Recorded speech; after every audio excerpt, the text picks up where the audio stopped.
가장 큰 사기가 뭔지 아세요? 노인이 재산을 뺏기는 핵심 원인 1위는 자식이에요. 자식한테 뺏기는 거예요. 아니 우리 작가님도 마찬가지잖아. 우리 부모님 집 있으시죠? 저 집 내가 물려받을 생각 해요 안 해요? 하잖아요. 우리 어머니가 노후 준비가 아버지가 충분하다면 그 다 쓰고 가시면서 집은 물려받을 수 있어. 근데 우리 어머니 아버지도 노후가 힘들어. 근데 중요한 건 집 한 채는 있어. 그럼 자식 입장에서 뭘 바래? 우리 어머니가 저 집 한 채는 나한테 물려주고 가겠지. 그죠? 그런 생각해요. 또 내가 하다가 보면은 사업도 좀 하고 싶어. 일도 잘 안 돼. 그럼 누구한테 손 벌려? 아버지한테 손 벌리잖아. 아버지 노후자금 닫다가 아버지는 평생 노후자금 준비해가지고 모아온 퇴직금인데 그걸 자식이 가가지고 아버지 저 사업해야 되니까 5천만 원만 빌려주세요. 갚어? 안 갚잖아요. 예. 이런 게 더 심한 사기예요 사실. 가족 간에 벌어지는 그냥 자식이라는 미명하에 지불되는 정말 그 숨겨진 사기들. 자 이런 분 통해서 결국은 우리 노후에 돈을 갖고 있으면 이렇게 다 나간다는 사실이에요. 자 그러면 그럴 수 있어. 부모 입장에서 자식이 성공하길 바라고 하니까 지원해 줄 수 있잖아. 그럼 자식은 돈을 받아갔으면 부모님이 자기 노후자금 가지고 자식 챙겨줬으면 자식이 부모님 노후를 책임져야지. 그죠? 근데 중요한 건 목돈 받아갈 때는 정말 뭐 싹싹 빌어가지고 막 정말 받아가면서 나중에 어떻게 돼요? 아버님 어머니 노후에 자금 없는데 자식이 부모한테 용돈 주다가 몇 번은 드리겠지. 근데 드리다 보면 이제 귀찮아. 이 돈 부모님 드리는 차라리 내가 쓰면 좋은데 여러 가지 문제들이 생겨. 나도 애 교육시켜야지. 나도 집 사야지. 그러다 보니까 다 뒷전이 되는 거예요. 부모는 달라고도 못해. 차라리 남은 사기를 당하면 남은 고소라도 할 수 있어. 그죠? 근데 중요한 건 이 자식, 지인들은 고소도 못해요. 노인들이 겪는 사기의 70%가 다 가족, 형제, 자매, 지인에게서 발생해요. 그죠? 그러니까 이거는 억울해도 받고 싶어도 어디 가서 얘기도 못 하는 거야. 그죠? 네. 그래서 좋다 이거지. 그런데 중요한 건 부모님이 안정적인 연금 소득이 준비되어 있으면 그런 돈, 목돈이 있으면 다 줘도 상관없어. 그거 없어도 부모님들이 노후 준비하는데 노후 사시는데 문제가 없기 때문에. 그리고 부모님들이 노후에 연금이 있으면 자녀가 가서 목돈 달라고도 안 해. 그리고 부모님들이 스스로 독립해서 잘 사시기 때문에 자녀들이 부모에게 의지하지도 않고, 그죠? 예. 부모도 자녀에게 의지할 필요 없고 서로가 독립적으로 깔끔하게 살 수가 있는 거예요. 근데 부모는 자식이 어려우니까 자식을 돈 도와줬지, 그죠? 그 돈을 다시 회수하길 바라지. 자식은 돈 받았는데 또 갚기는 싫지. 그러니까 서로가 불편한 관계가 지속되는 거지. 그래서 노후를 주변에 잘 보시면 연금 소득이 준비된 공무원 연금 소득자들의 가정이 가장 행복해요. 부모 자식 간에 재산 분쟁이 없어. 이거는 뭐 이미 다 증명이 끝났다니까. 내가 뭐 입에 침튀기 있게 두 번, 세 번 얘기할 필요가 없어. 여러분 주변에 사례를 보면 다 할 수 있어. 근데 우리가 아직 그걸 제대로 깨닫지 못하는 것일 뿐이죠. 나중에 당해보고 깨달아요. 당해보고. 그러니까 저한테 상담 오시는 분들은 다 그렇게 얘기해. 나이 드신 분들은 내가 이제 노후 와서 보니까 연금이 중요하다는 걸 깨달았다. 그리고 주변에 연금 받는 부모님들 보시면 그들의 자녀들은 와서 스스로 자발적으로 연금을 설계하고 가입하고 가요. 그게 필요하다는 거 아니까. 그죠? 그래서 그걸 나중에 여러분들이 당하고 나서 깨달으면 늦는다. 미리미리 일정 부분의 연금 소득을 준비하는 것은 꼭 필요하다라고 알고 계시면 되겠습니다. 우리나라 노후를 보내고 계신 분들 중에서 100% 행복한 분들이 계시거든요. 이 직업에 종사했다가 퇴직하신 분들은 전부 행복하세요. 그게 누구냐면 바로 공무원, 교사 은퇴하신 분들이에요. 사업하신 분들 중에서 뭐 근로자들 중에서 행복한 사람도 있고 불행한 사람도 있습니다. 돈을 많이 버신 분들 중에서도 행복한 사람이 있고 불행한 사람이 있어요. 그런데 공무원, 교사 은퇴하신 분들은 전부 행복해요. 근데 그들이 왜 행복한가 이유를 봤더니 죽을 때까지 끊이지 않는 공무원 연금 소득이 평생 보장되어 있기 때문이죠. 그래서 이미 우리 사회 검증이 끝났어요. 노후에 돈이 많건 적건 관계없이 꾸준한 연금 소득 갖고 있는 사람은 무조건 행복해요. 그런데 노후에 100% 불행한 사람들이 있어요. 누구냐면 공무원 연금을 연금으로 받지 않고 일시금으로 받으신 분들 다 불행해졌어요. 내가 이걸 연금으로 받지 않고 일시금으로 받아서 뭐 사업을 해야지, 자녀를 지원해야지 뭐 이렇게 하면서 연금으로 받지 않고 일시금 받으신 분들은 결국 그거를 몇 년 만에 싹 날리시고 결국은 긴 노후에 연금 소득 없이 살아가시느라 굉장히 불행한 노후를 보내고 계신 사례를 여러분 주변에서 수시로 보실 수 있다는 사실이에요. 결국은 우리가 지금 애써 우리가 지금 외면하고 있지만 잘 생각해 보시면 여러분 주변에 노후를 행복하게 보내신 분들은 전부 연금 소득이 있는 분들이고 그 연금 소득이 준비되어 있지 않으신 분들은 행복한 분들도 있겠지만 불행한 분들도 많다더라. 그러면 우리가 이제 지금 이 사회에서 좀 생각해 봐야 될 부분이 주식, 부동산, 우리 신사임당 채널에서 많이 다루는 이런 재테크 중요하지만 그것과 더불어서 내 노후의 평생 소득을 얼마나 준비하고 해야 될 것인가, 이 부분에 대한 준비를 이제 우리가 한 번쯤 생각해 봐야 될 시점이 된 것 같습니다. 무슨 얘기냐면 노후가 되면 달라지는 것이 있는데 노후가 되면 병에 걸리고 외롭고 심심해져요. 질병, 고독, 무의가 찾아와요.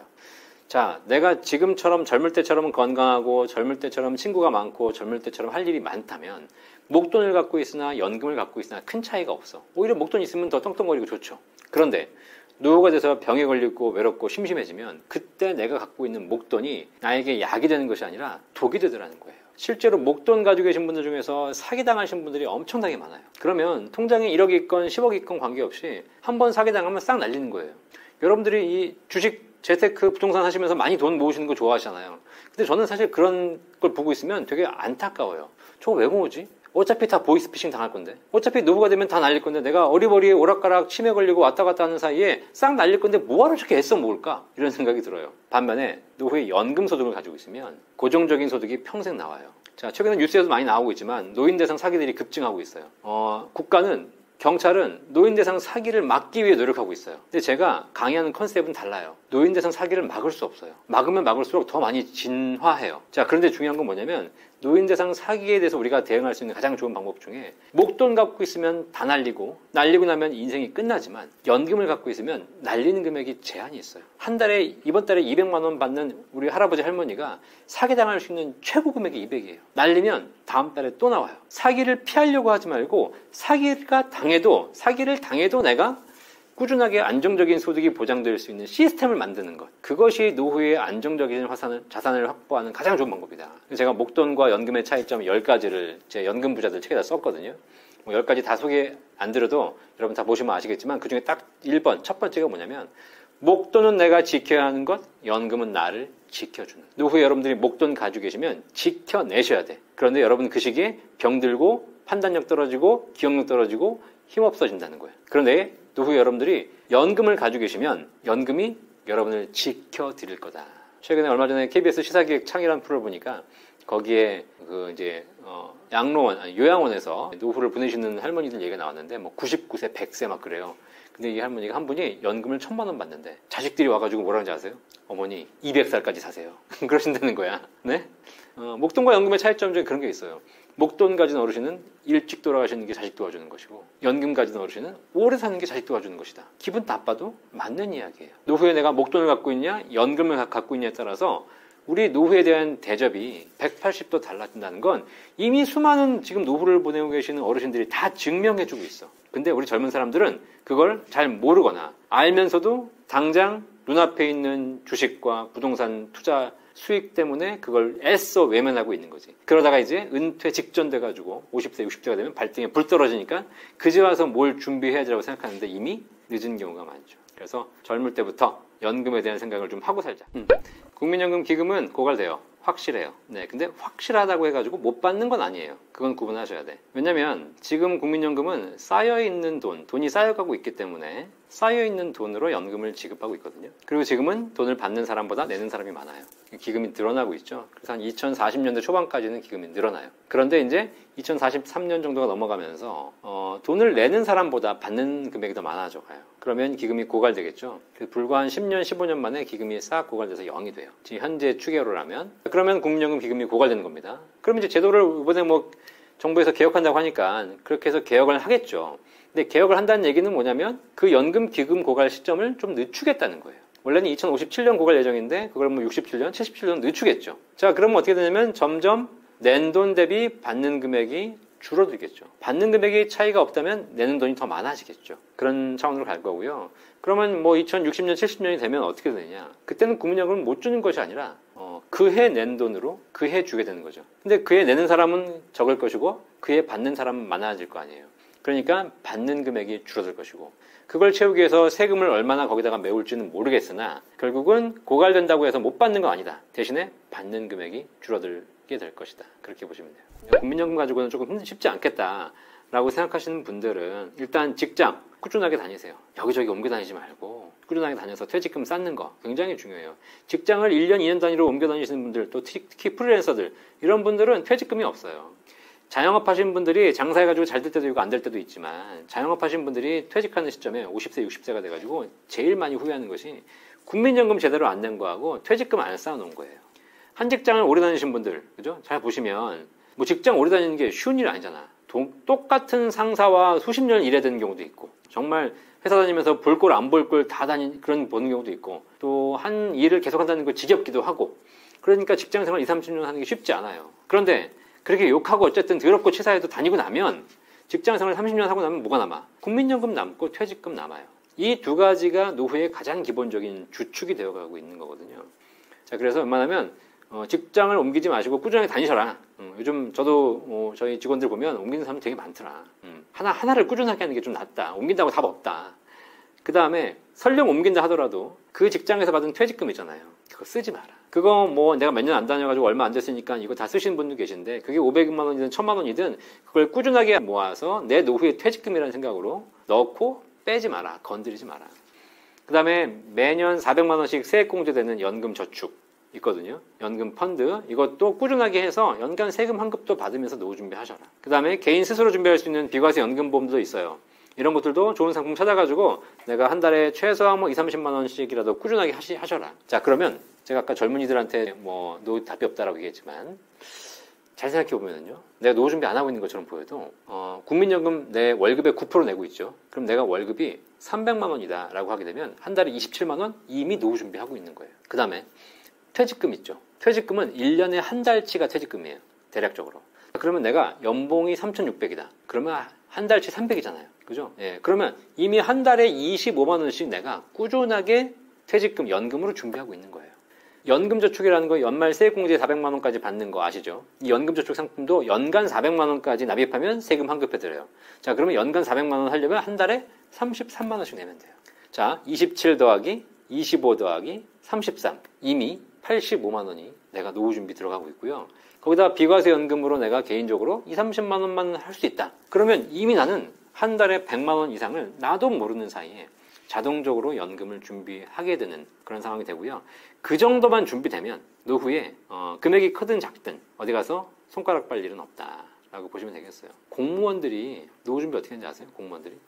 공무원들이 보통 빠르면 20대 초반에 공무원 임용되는 사람도 있어요. 대학 졸업하고 여자들은 바로 또 취직이 되면 그럼 20대 초중반부터 시작하는데 급여의 9%를 본인이 내고요. 9%를 국가가 지원해요. 그럼 급여의 18%가 공무원 연금으로 쌓이는 거예요. 잘 보세요. 그러면 내가 한 달에 300만 원 받으면 18%면 얼마예요? 거의 60만 원 가까운 금액이 한 달에 적립이 되는 겁니다. 이거를 만약에 내가 공무원보다 직장생활 취직하는 게 5년, 10년이 늦었다. 그러면 거의 1억 가까이가 뒤쳐져 있는 거예요. 그냥 노후 준비가. 그래서 노후 준비에 대해서 뭔가 이렇게 너무 강박관념을 갖지는 마시고 그냥 시스템 내에서 하라는 것만 꾸준하게 하셔도 되겠다. 그런 걸 한번 찾아보시기 바라겠어요. 연금저축이 은행에서 가입하는 연금 신탁, 그 다음에 증권사에서 가입하는 연금 펀드, 그 다음에 생명보험사나 손해보험사에서 가입하는 연금 보험 이렇게 세 가지가 각각 연금 저축 상품으로 있어요. 그 중에 선택하시면 돼요. 근데 최근에 보시면 주가도 작년에 막 오르면서 여러 가지 관심들이 많으셨기 때문에 사실 지금은 연금저축 상품을 가입하는 사람 중에 거의 대부분은 연금 펀드로 선택하고 있죠. 근데 연금 펀드 선택하시는 분들은 일단 납입이 좀 자유롭고 그다음에 투자 비중도 내가 선택할 수 있다는 차원에서 굉장히 다른 상품에 비해서 유리합니다. 하지만 연금 펀드로 선택했다가 투자를 잘못하게 되면 손실을 볼 수가 있고요. 특히 1, 2년 전에 투자하신 분들 지금 주가가 떨어지고 있다 보니까 연금저축, 연금펀드로 손실이 20, 30%씩 나신 분도 계시거든요. 근데 장기적으로 묻어둘 거라면 사실상 크게 연연하지 않으셔도 돼. 근데 당장 이렇게 막 수익, 손실 발생하는 것에 일희일비하고 있는 사람이라면 잘못한 거예요. 그냥 그분들은 그냥 안정적인 연금 신탁이나 연금 보험이 좋았을 수도 있는 거죠. 그래서 본인 성향에 맞춰서 선택하시면 될 것 같고요. 그 다음에 이제 연금저축은 납입할 때 세금 환급을 받는 것이고 비과세 연금보험 같은 경우에는 노후에 연금 탈 때 비과세 주는 그런 상품이에요. 이 비과세 연금보험은 생명보험사에서 판매하는 겁니다. 생명보험사에서. 이걸 은행에서 가입하냐고 물어보신 분도 계신데 은행에서 생명보험사 상품을 가져다 파는 거예요. 네, 그래서 생명보험사 상품입니다. 근데 종류는 크게 한 세 가지가 있어요. 일반 금리에 따라 연동하는 금리 연동형 연금보험들이 있고 그 다음에 투자하는 변액연금 형태들이 있고 투자해서 수익과 손실을 같이 내는 변액연금들이 있고요. 그 다음에 최근에는 상품은 변액연금인데 연금 수령 조건 하에서 일정한 수익률을 보장해주는 최저보증연금들 이런 것들도 있기 때문에 그런 거는 잘 여러분이 판단하셔서 찾아보시면 여러분에게 맞는 좋은 상품들이 있을 겁니다. 사실 연금 선택에서 가장 큰 문제가 뭔지 아세요? 가장 큰 유의사항 연금이 아닌데 연금인 줄 알고 가입하는 경우가 굉장히 많아요.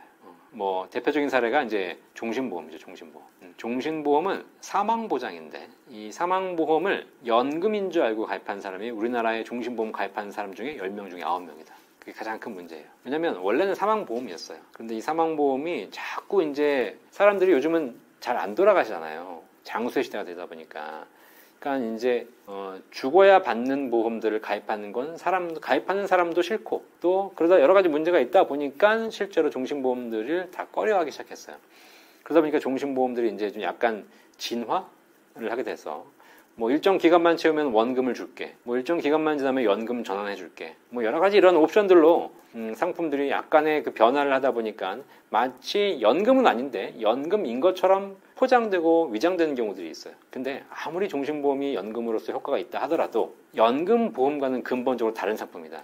그래서 실제로 연금을 목적으로 하신다면 연금 쪽으로 가시는 게 맞고 사망보장이 목적이라면 종신보험을 가입하시는 게 맞아요. 그런데 우리 사회는 이제 그렇지 않다 보니까 사망보험을 연금인 줄 알고 사망은 빨리 죽어야 좋은 거고 연금은 오래 살아야 좋은 거기 때문에 사실상 이 상품의 구조는 정반대 구조거든요. 그래서 이 정반대 구조를 우리가 나타내는 한자를 모순이라고 하잖아요. 모순이 이제 창과 방패라는 뜻인데 내가 대장간에 가가지고 창이 있길래 이 창은 얼마나 셉니까? 그랬더니 이 창은 어떤 방패도 뚫을 수 있습니다. 라고 얘기하는 거예요. 옆에 방패가 있길래 이 방패는 얼마나 강합니까? 그랬더니 이 방패는 어떤 창도 막을 수 있습니다. 라고 얘기하는 거죠. 자, 그러면 이 창과 이 방패를 싸우면 어떻게 되냐 이거지. 자, 이게 바로 모순이에요. 서로 다른 것이 한 곳에 공존해 있기 때문에 뭐 이거는 이도저도 아닌 상황이 되는 거죠. 그래서 종신보험을 연금으로 가입하시는 것은 지양하셨으면 좋겠다. 그래서 연금은 본래 본질이 연금인 상품으로 준비하시는 것이 가장 바람직하다. 연금저축을 가지고 ETF로 하시는 분들이 많이 계세요. 저는 이거는 아니라고 생각해요. 금지. 연금 펀드를 가입해서 그 돈 가지고 내가 ETF를 사고팔고 하겠다라고 하시는 분들이 계십니다. 원래는 ETF를 활성화하기 전까지는 연금저축을 가입하면 일정한 펀드에 투자해서 장기적으로 묻어두는 거였거든요.